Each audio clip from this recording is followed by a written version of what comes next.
Pierre, bonjour. Bonjour.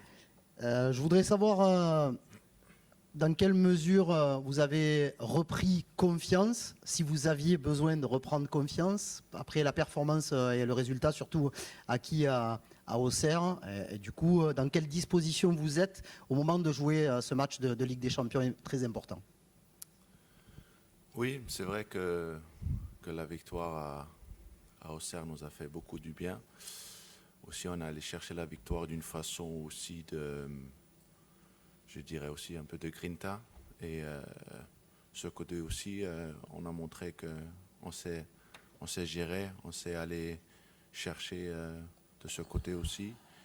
Et on sait que demain, c'est un match à la maison, Ligue des Champions, contre un adversaire qui est de haute qualité. Mais on connaît aussi notre qualité à nous, notre façon de faire les choses. Et je crois que ça va être un match, un beau match, et un match où l'Olympique de Marseille va tout faire pour bien faire les choses et pour gagner le match. Pierre-Emile, bonjour. Je voulais juste savoir dans quel état d'esprit vous l'abordez ce match-là. Vous jouez plutôt bien en Ligue des Champions, mais il n'y a que 3 points pour le moment sur les 9 possibles. Là, on va arriver bientôt à la moitié de ce championnat. Est-ce que vous vous dites, c'est bien beau de jouer, mais il faut aussi prendre des points, vraiment, pour aller dans nos objectifs. Et demain, c'est un adversaire à votre portée. Est-ce que vous vous dites ça ou pas, s'il te plaît? C'est vrai que après les 3 premiers matchs, j'aurais bien aimé qu'on avait 9 points, mais la vérité, c'est les 3 points. Après, il faut aussi dire que le niveau qu'on a montré, le niveau qu'on a, on sait très bien qu'on a quelque chose à faire ici dans cette compétition. On a montré ça. On sait aussi qu'il y a des choses à améliorer et on est conscient de ça.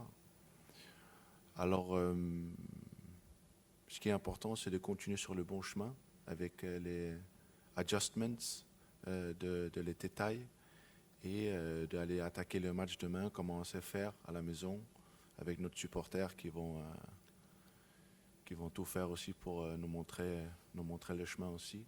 Et franchement, on va tout faire pour que demain, ça va être une belle journée.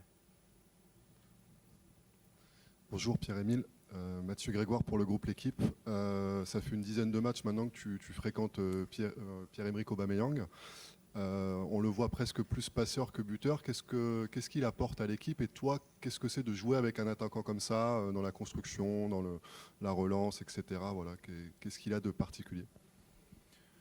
Non, c'est vrai qu'Auba, je crois que la première fois que je l'ai connu face en face, c'était, je crois que j'avais 18 ans, 19 ans. Et Guardiola m'a mis comme piston à une finale de Supercup en août 2014-2015, je crois.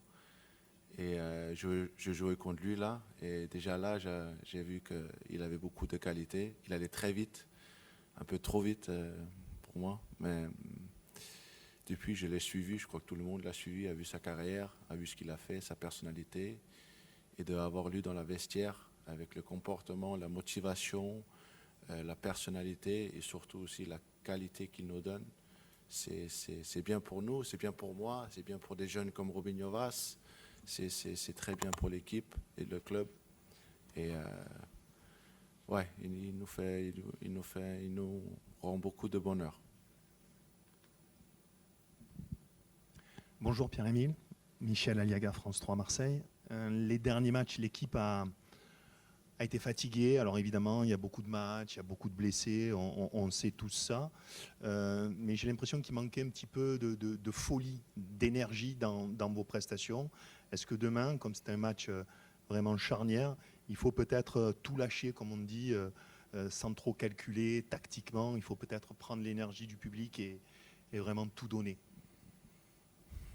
Oui, c'est vrai qu'il y a beaucoup de matchs. C'est vrai que le temps de récupération, il n'est pas longtemps ou long.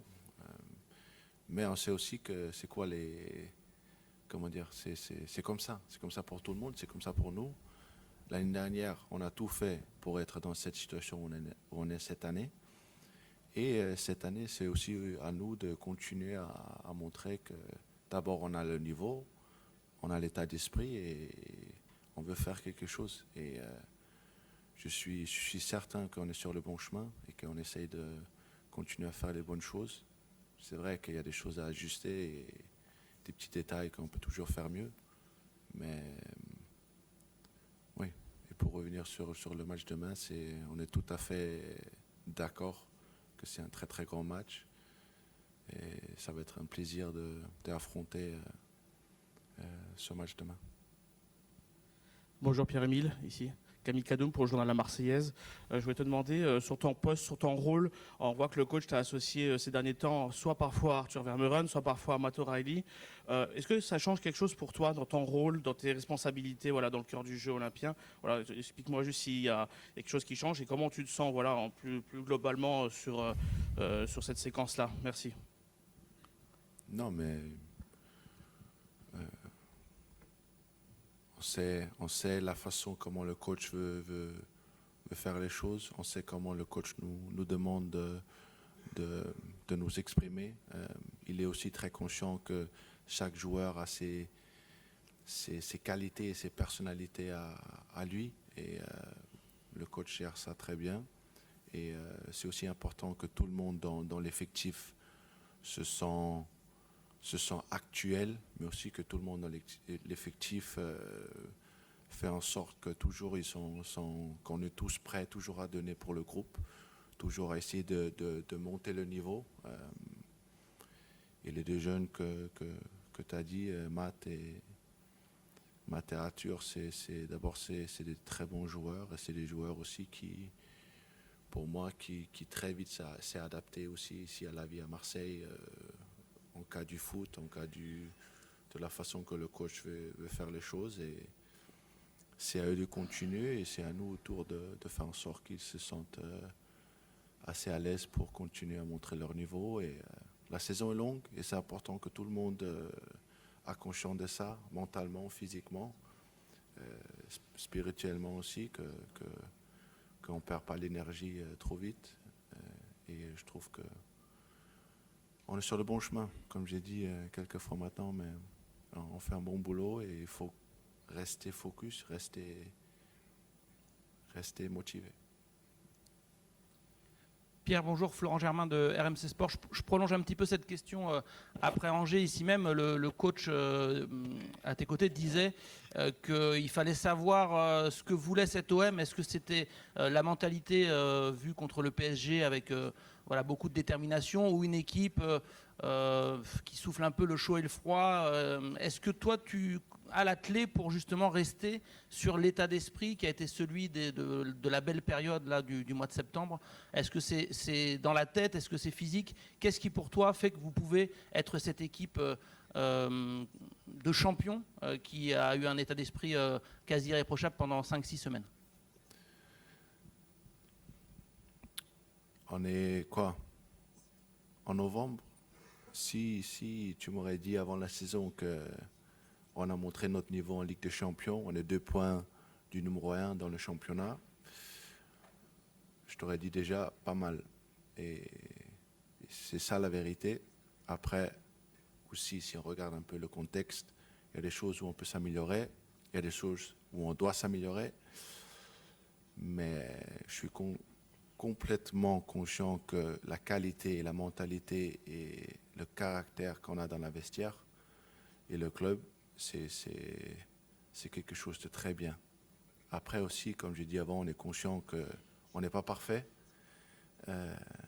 mais quand même, on tient à rester dans une position quand même très compétitive. Et c'est ça qu'il faut garder. Il faut garder le côté compétitif, avoir chaque match dans le visier de faire tout pour gagner ce match. Et puis aussi, il faut avoir la bonne mentalité pour très vite passer au prochain match. Avoir faim toujours de faire les choses bien et d'aller attaquer le match. Et la bonne mentalité de toujours rester équilibré. Je crois que c'est un peu ça ce qui est mes pensées. Après, la clé, c'est une bonne question, mais maintenant je me répète, comme j'ai dit quelques fois, on est sur le bon chemin. Bonjour Pierre-Émile, Romain Canucci pour le Phocéen. Par rapport à tes associations au milieu de terrain, on sait que le coach s'adapte et à chaque fois en fonction de l'adversaire, et avec le schéma et aussi avec les consignes que vous pouvez avoir. Il y a des configurations où vous vous retrouvez à 3 milieux de terrain et il y a des matchs où vous êtes vraiment que 2 avec les 5 défenseurs et les 3 chargés de dynamiter l'attaque. Et je trouve que vous en sortez très bien quand vous êtes 2 et que vous faites un super travail de liant. Est-ce que tu peux nous dire ce qui change quand vous êtes à 3 milieux ou quand vous êtes qu'à 2, notamment pour toi? Vous avez bien analysé. Non, le coach, il a son style, style de jeu, façon à faire les choses, façon à on doit s'exprimer. Après, il y a l'adversaire aussi. Et sans avoir peur, sans avoir des doutes, sans avoir... il faut quand même respecter comment l'adversaire vient nous presser, vient nous essayer de nous tactiquement constater d'une façon où c'est pour nous devient difficile. Et nous, on doit être prêt à adapter ou être flexible dans notre, maintenant j'ai dit système, parce qu'on sait la façon de jeu, le style de jeu. Le coach nous a très bien entraîné. Moi, je suis ici depuis 15 mois.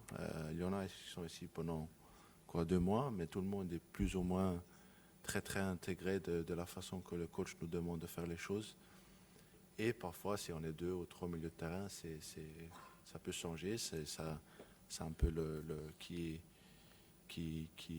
ouais, je sais pas, ce que le coach a dans sa tête et qu'il décide à faire.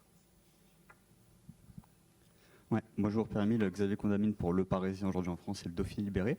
Question un tout petit peu décalée, mais quoique.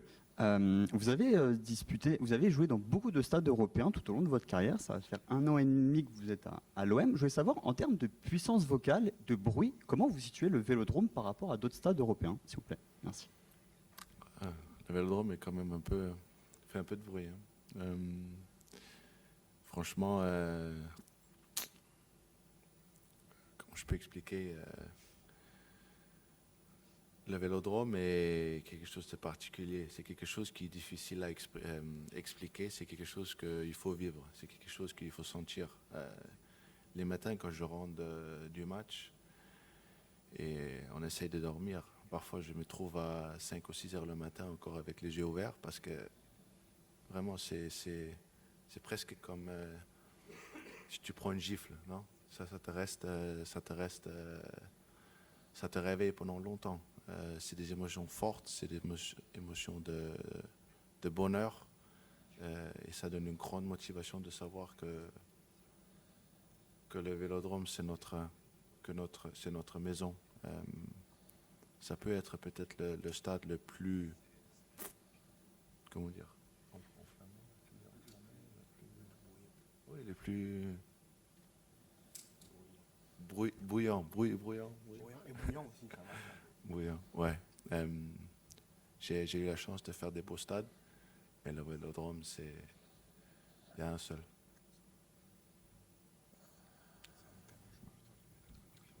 Buongiorno Pier, buongiorno mister, Giorgio Dusi, Bergamo News. Vous avez eu beaucoup d'entraîneurs dans votre carrière avec Guardiola, avec Conte, avec Pochettino, beaucoup d'entraîneurs. Je te demande, qu'est-ce que De Zerbi a de différent par rapport aux autres? Est-ce qu'il y a une caractéristique, une particularité que tu as trouvée en ces 15 mois que tu as travaillé avec lui, que tu n'as pas eu avec les autres? Un détail de son travail qui te reste en tête? Rispondo in Italia o inglese?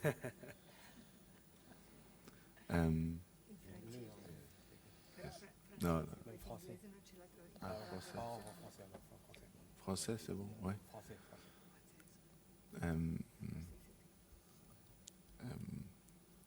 Non, c'est parce que le coach, il nous parle toujours en italien. Non è un problema da parlare italiano, no? Non, le coach, que je peux lui dire, je suis à côté de lui, il faut que je dise les choses bien, non? Franchement, c'est rare dans le foot où il y a beaucoup de pression, beaucoup beaucoup de yeux qui te surveillent, que tu rencontres des gens qui ont quand même un cœur qui est très très grand. Et j'ai senti ça avec le coach, j'ai senti une personnalité, un cœur qui est extraordinaire. Après, c'est vrai que oui, avec le cœur et la personnalité, c'est tout est bien, mais il faut aussi avoir de la qualité dans cette profession où on est. Et vous avez dit que oui, j'ai eu Antonio Conte, j'ai eu José Mourinho, j'ai eu Pep Guardiola. Tous des entraîneurs extraordinaires de leur façon à eux. Et ben, je mets tout à fait Roberto à côté d'eux, sans hésiter. De la radio ici. Déjà un petit point sur votre groupe. Vous nous disiez à Auxerre pouvoir récupérer quelques joueurs, 4 notamment, Aguerd, Balerdi, Ouéa et puis Nadir. Est-ce que c'est le cas ou pas pour demain, s'il vous plaît? Allons-y pour cette question déjà. Non, il n'y a aucun des 4 qui sera là. Aucun des 4 n'a récupéré. Donc nous serons avec les mêmes joueurs à Auxerre.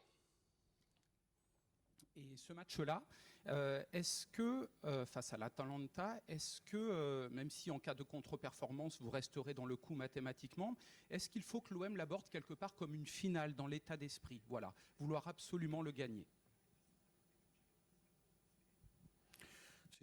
Oui.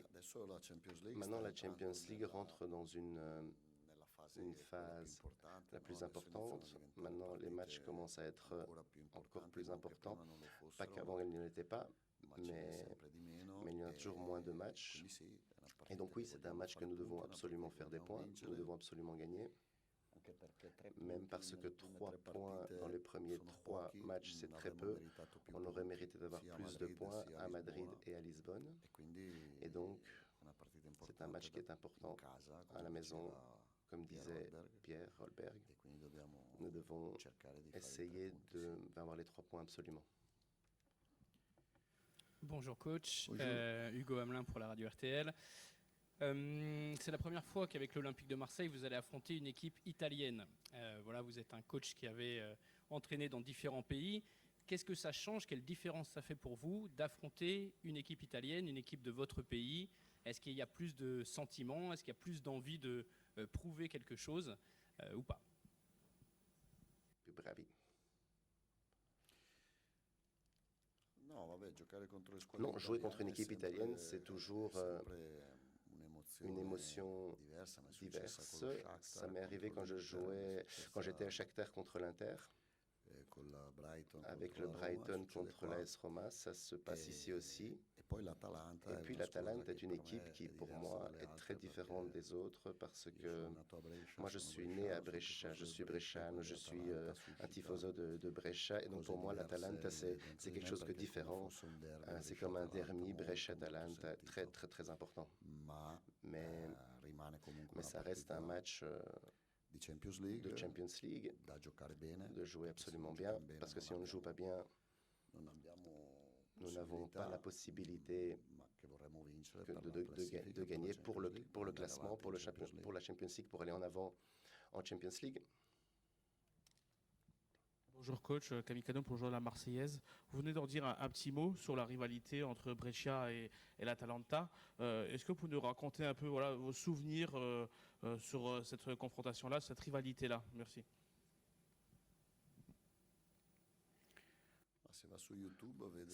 Si vous allez sur YouTube, vous allez voir ce que vous voulez. Moi, je nais à 100 mètres du stade et quand il y avait un match contre l'Atalanta, du lundi au dimanche, on ne parlait qu'à préparer ou le match ou dans ma famille même, dans mon histoire, dans mon ADN. Juste que l'Atalanta a eu la chance d'avoir des clubs importants et des présidents importants, et à Brescia, nous n'avons pas eu la chance d'avoir la même chose. Donc il y a une grande différence de résultats. Buongiorno, Fabiana Della Valle, Gazzetta dello Sport. Je voulais vous demander quelle est l'impression du football italien de l'extérieur. Est-ce que vous pensez qu'il y a eu un pas en avant ces dernières périodes, même si les résultats dans les coupes, dans ces dernières journées, disent diversement? Qu'est-ce que vous pouvez faire pour faire ce saut de qualité par rapport au passé? Je ne sais pas parce que je suis en train de regarder mon championnat qui est la Ligue 1 et demain j'ai regardé Brest-Lyon. Je n'ai pas vu Milan-Rome. Le championnat français est très fort, avec beaucoup de niveaux cette année. D'après moi, il est sous-évalué parce que le championnat français, outre à avoir des entraîneurs qui sont très bons et des joueurs très forts, avec des stades qui sont remplis, et il y a beaucoup de passion dans les stades, partout, du dernier au championnat au premier au championnat. Ils ont toujours été pleins de tifosi. Le championnat italien est toujours beau, mais je ne saurais pas comment répondre parce que ce n'est pas par rapport à moi. L'œil pour mon pays, pour ma nation, je l'ai toujours. L'intérêt est toujours là. J'espère d'abord que nous arrivons à nous qualifier pour la Coupe du Monde. Et ensuite, on peut faire d'autres discours. Ouais. Bonjour coach, Xavier Condamine, le Parisien et le Dauphiné. Juste demain, vous allez retrouver la Ligue des Champions au Vélodrome et vous en êtes peut-être aperçu contre l'Ajax. La Ligue des Champions au Vélodrome, ça a une saveur particulière. Il y a beaucoup d'ambiance, beaucoup de bruit. Je voulais savoir, depuis votre arrivée, est-ce que c'est quelque chose qui vous a impressionné, outre l'ambiance, mais vraiment le bruit? De deux, comment vous le situez par rapport à d'autres stades européens? Et enfin, de trois, est-ce que pour vous, ça change quelque chose dans vos consignes à vos joueurs? Voilà, simplement. Merci.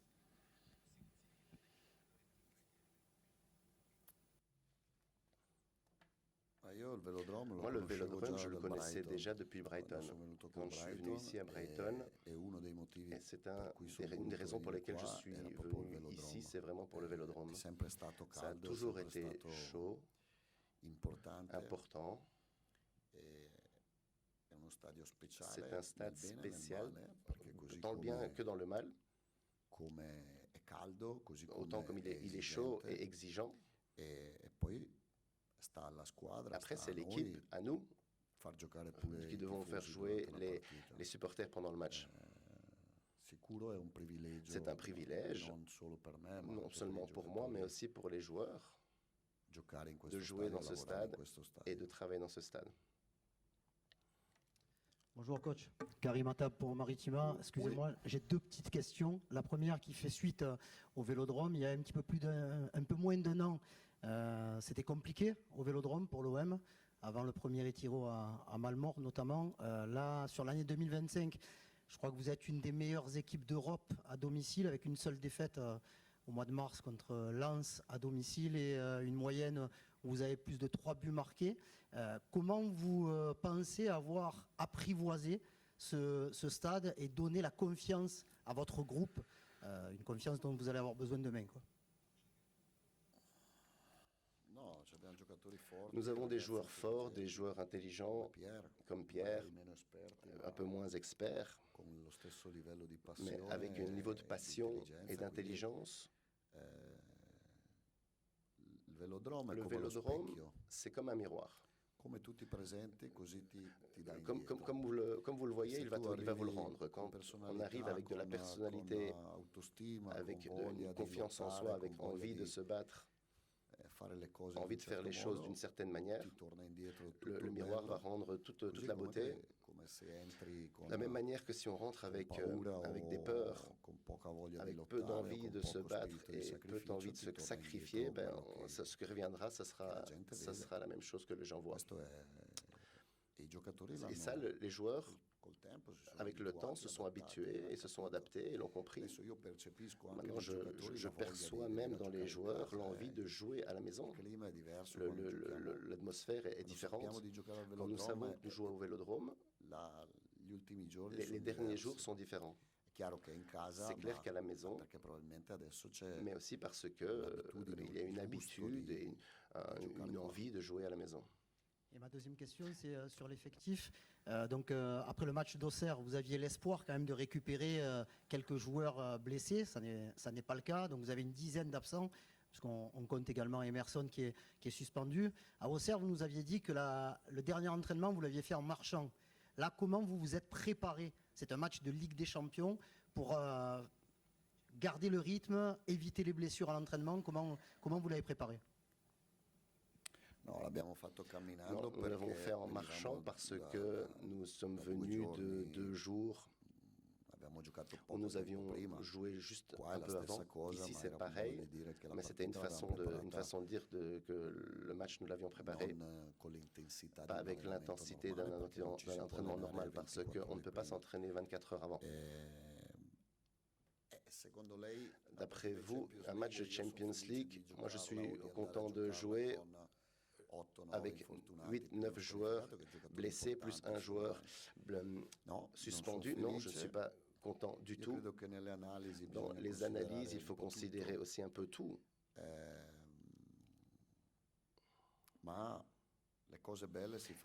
Les belles choses, on les fait aussi dans les difficultés. Et la victoire à Auxerre, où nous n'avons pas bien joué, mais elle est venue dans un moment où il était en grande difficulté. Nous étions. Et après, le soleil reviendra, parce qu'un jour, quand Traoré, Guéry, Balerdi, Wea, Kondogbia et tous ceux qui sont blessés actuellement, quand ils reviendront, le soleil reviendra, et là, ça sera un peu plus facile. Le problème, c'est que c'est au milieu des problèmes qu'il faut donner le mieux. C'est ce que je dis aux joueurs. C'est une période difficile, et il faut être encore plus méchant, déterminé, parce que si on arrive à aller au-delà de ces moments difficiles comme ceux-ci, après, ça ira mieux et ce sera tout beaucoup plus facile. Roberto, bonjour. Michel Aliaga, France 3 Marseille.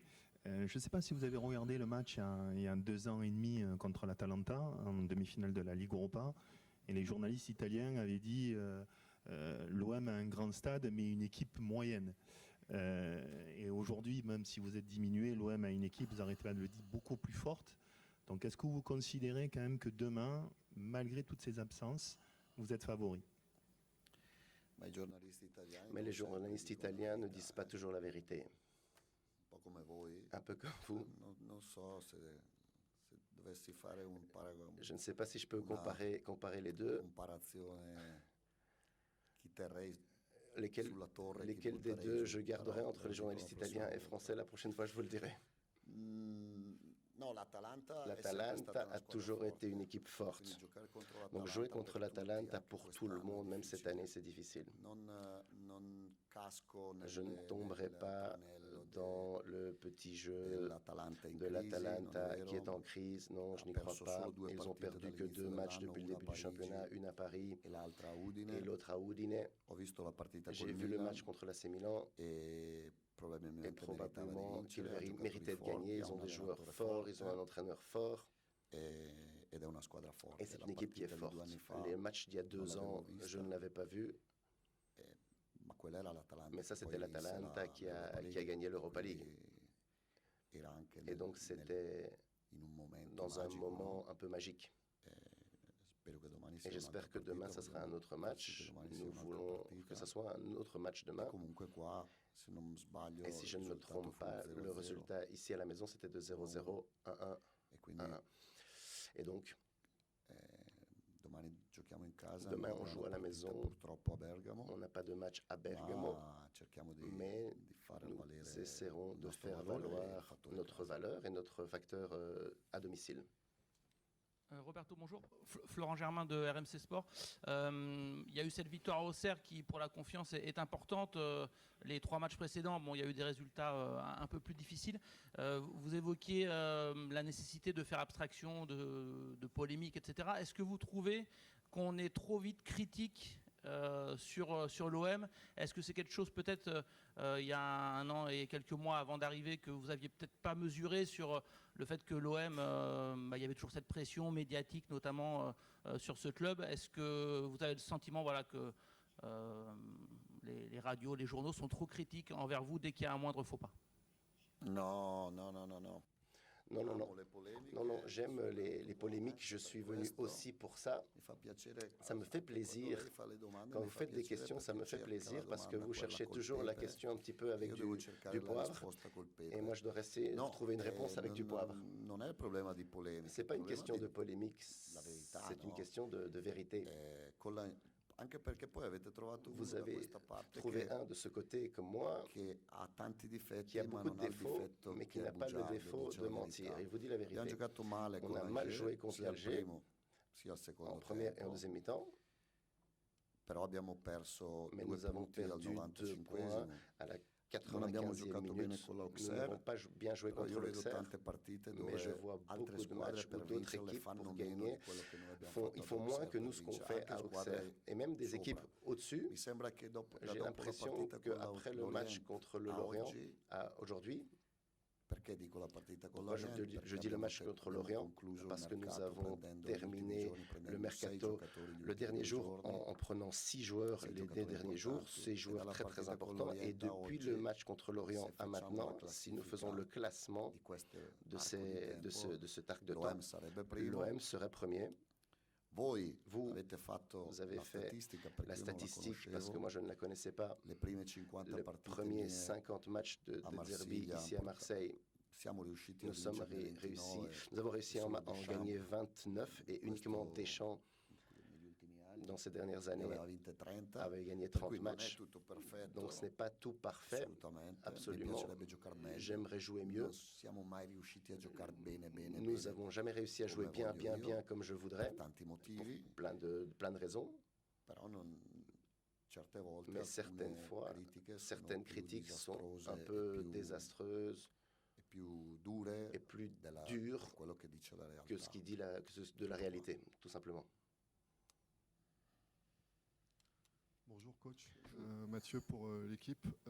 Question un peu intime, vous n'êtes pas obligé de répondre, mais sur le côté tifoso de Brescia, quand on suit YouTube ou ce qui se dit sur vous en Italie, il paraîtrait que vous auriez un tatouage lié à l'Atalanta. Est-ce que c'est vrai ou c'est une fake news?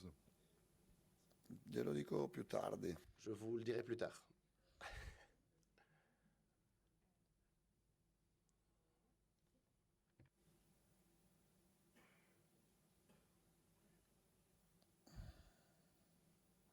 Ce sont les 2 dernières questions ici.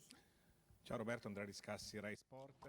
Rai Sport, vous avez dit que l'Atalanta n'est pas en crise. Le passage entre Gasperini et Juric a été très traumatique. Quel type d'équipe vous avez vu, que vous les avez observés contre l'AC Milan? Quelles sont les différences par rapport au passé? Par exemple, par rapport au match à Paris, ils ont récupéré des joueurs fondamentaux pour eux, Lockman, Ederson,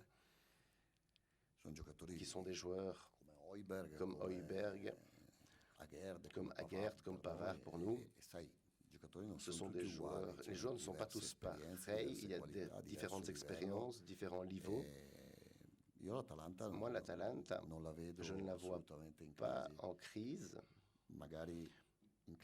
En championnat, elle a un peu moins de points par rapport aux autres années, mais il suffit d'avoir 2 victoires pour retourner en haut. Et je l'ai dit tout à l'heure, je ne tomberai pas dans la provocation que l'Atalanta est en crise, parce qu'elle n'est absolument pas en crise. Je l'ai vu contre l'AC Milan, elle a fait un super match de tous les points de vue, intensité, jeu, phase défensive. Ils ont pris un goal après quelques minutes, un but après quelques minutes. Et je pense qu'il méritait un petit peu plus que le match nul. Donc pour nous, c'est un match difficile. Mais quand une équipe joue contre l'Atalanta, ça sera toujours un match difficile. Bonjour Roberto.